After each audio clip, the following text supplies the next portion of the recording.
Attenzione perché la giustizia sportiva ancora una volta l'ha combinata davvero grossa. Questo è l'ennesimo caso dove abbiamo due pesi, due misure. Da un lato c'è la Juventus stangata, punita, titoloni sui giornali, vergogna perché questi rubano. Poi dall'altra parte c'è il Piagnapoli e da Castelpianto Vesuviano tutto a posto, ragazzi. C'è Aurelio De Piangentis che viene rinviato a giudizio.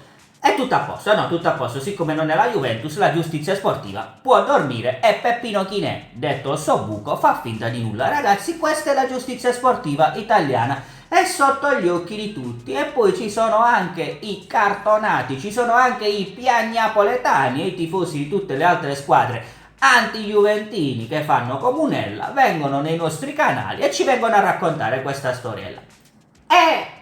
Ci siete sempre in mezzo a voi! Io vorrei sapere come mai questa volta non c'è di mezzo il Piagnapoli. È una cosa molto strana, perché per quanto riguarda la Juventus, attenzione, non c'è bisogno di fare il processo, dobbiamo essere celeri, veloci, rapidi e dobbiamo essere anche decisi subito, convinti. Senza indugio dobbiamo punire la Juventus.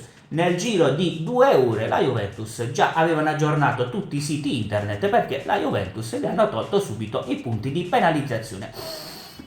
Adesso abbiamo qui il caso Piagnapoli e a Castelpianto Vesuviano sono tutti tranquilli perché l'hanno già capito. In Italia, alla giustizia sportiva italiana, interessa solo la Juve. O al massimo qualche squadra di Serie C perché su richiesta del dottor Marotta hanno bisogno di creare la seconda squadra della seconda squadra di Milano e giustamente serve fare fuori qualcuno della Serie C e prontamente la giustizia italiana, la giustizia sportiva italiana prende un club a caso di Serie C e no, la Sampdoria no, perché comunque lì ci sono di mezzo loro, se fallisce va qualcuno in galera. No, prendono un'altra squadra, la fanno fuori, la fanno fallire e ci piazzano la seconda squadra della seconda squadra di Milano. Signori cari, questa è la giustizia sportiva italiana, ma attenzione, prima di parlare di tutte le porcate che hanno combinato lor signori, io vi invito al momento tenerezza. Vi invito a fare l'iscrizione al canale del vostro YouGufo, qui sotto c'è il tasto iscriviti, è un'operazione insignificante per voi, ma aiuta tantissimo la crescita e lo sviluppo di questo canale. Lasciate un like se questo video vi piace, inoltre vi consiglio di fare l'iscrizione alla Fondazione Identità.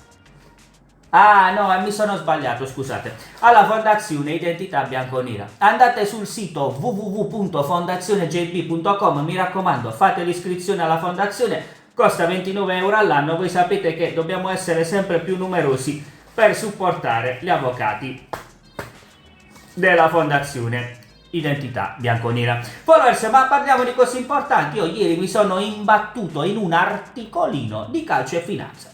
Questo articolino ci faceva sapere, ragazzi, che plusvalenze e manovre e stipendi, dopo 34 mesi di inibizione, finalmente scade la squalifica di Andrea Agnelli. Avete visto, ragazzi, che tutto il CDA della Juventus fu fatto fuori in fretta e furia perché questi facevano le plusvalenze. Non era neanche giusto andare a controllare perché giustamente uno dice, va bene, la Juventus fa le plusvalenze, ma è una percentuale molto piccola rispetto al fatturato della Juventus, non era neanche il 5% da quello che si diceva, no? Sono delle plusvalenze che tanto plusvalenze non sono, visto che comunque i vari Orsolini, che i cartonati conoscono molto bene, i vari Mandragora, Cambiasso, eccetera, eccetera, sono tutti dei calciatori. Sono dei calciatori. Questi giocano in Serie A, sono dei calciatori, ripeto, calciatori veri. Invece ci sono delle altre squadre tipo la Surf Inter di Milano, prende dei calciatori mai giocato in Serie A, zero presenza in Serie A, sconosciuti in Serie A, valutati tanti milioni, ma lì tutto a posto, addirittura diventa pure bravo ed è il re delle plusvalenze. Lui sì che lo può fare perché giustamente lì c'è la Marotta League. Ci sono delle regole a parte anche per le plusvalenze, ma se parliamo adesso di Piagnapoli, ragazzi, voi vi ricordate che cosa ha combinato Aurelio De Piangentis? Ci avevano assicurato lì da Castelpianto Vesuviano che ma sono tutte bugie, sei tu che inventi queste bugie. E alla fine queste bugie Aurelio De Piangentis viene comunque rinviato a giudizio per aver fatto delle plusvalenze con dei calciatori che non sono mai stati dei calciatori, non lo sono tutt'oggi e non lo saranno mai in futuro, perché erano 3 giovanotti che non hanno mai giocato a calcio e queste persone nemmeno sono andate a Lille. Quindi praticamente viene rinviato il presidente di una squadra, viene rinviato a giudizio perché ha rubato quando ha comprato un calciatore che si chiama Osimhen, poi con quel calciatore ci ha vinto lo scudetto, quindi ha anche rubato uno scudetto. Poi questo calciatore lo hanno rivenduto a peso d'oro, quindi quei soldi li hanno rirubati un'altra volta. Ma lì tutto a posto, ragazzi. Per Agnelli, vedete, lo dice l'articolo, inibizione, squalifica, 34 mesi, multe alla Juventus, penalizzazioni, gli hanno tolto dei punti in classifica, processi, controprocessi, titoloni sui giornali e li hanno frustati, proprio li hanno messi sui giornali. Da Castelpianto Vesuviano, tutto a posto. Ragazzi, sì, c'è un trafiletto di calcio e finanza, ma cosa volete che sia, ragazzi? Qui un articolino proprio da nulla, vabbè, lo devono proprio dire perché sono costretti. Caso plusvalenze, Aurelio De Piangentis rinviato a giudizio per falso in bilancio. E poi giustamente Peppino Chinè, detto Ossobuco, dorme. No, ma è tutto a posto, giustamente se si tratta della Juve la giustizia sportiva celere, veloce, concisa, perfetta, precisa, subito, operiamo subito. Dobbiamo essere afflittivi, dietro la Roma devono finire. Quando si tratta di altre squadre, per esempio il Piagnapoli, tutto a posto. No, vabbè, ma non è la Juve, quindi si può fare, ragazzi.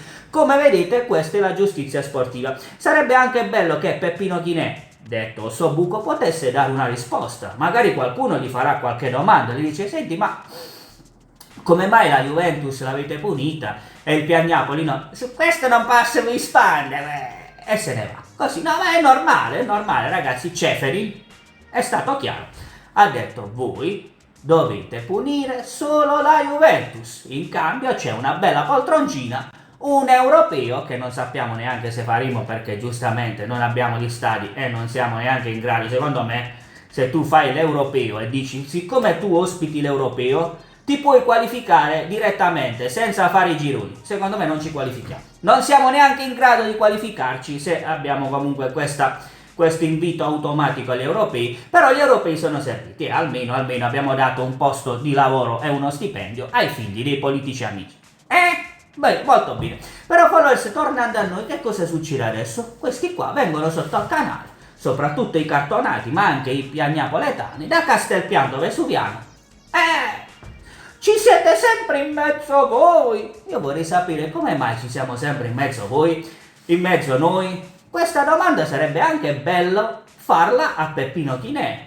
Magari Ossobuco ci risponde, ci spiega, questa domanda è bella. Come mai ci sono sempre in mezzo quelli della Juve e gli altri no? Come mai? Perché qua c'è un rinvio a giudizio, qui c'è un bel articolo 4, qui il Piagnapoli rischia dei punti di penalizzazione, magari lo scudetto dell'anno scorso va assegnato ai cartonati, chi lo sa ragazzi, chi lo sa, ma la domanda è lecita, come mai ci siamo in mezzo sempre noi?